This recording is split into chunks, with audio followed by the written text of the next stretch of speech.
Tara, tayo ay magluto ng pinyari ng taytayan na. Bang sarap nito. Una tayo ay magsaing ng malagkit at lagyan natin ng pandan. O pag nasaing at luto na yung ating malagkit, lagyan na natin ang ating kakanggataan na.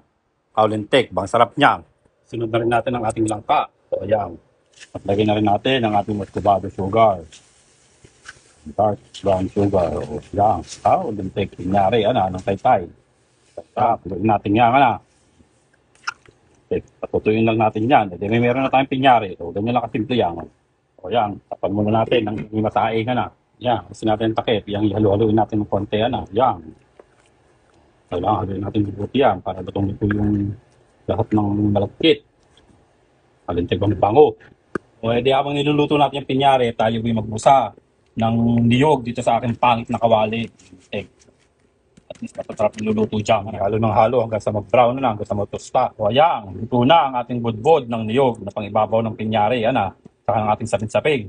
Ayan, pag ganyan na yung ating texture ng pinyari, luto na yan. Para na. Ayan, ilagay na natin sa ating lalagyan na may tawag ng saging. Ayan, ilagay na lang natin ang budbod ng niyog ang ating pinyari. Tapos na yan. Di ba? Ha? So, bakit maganda?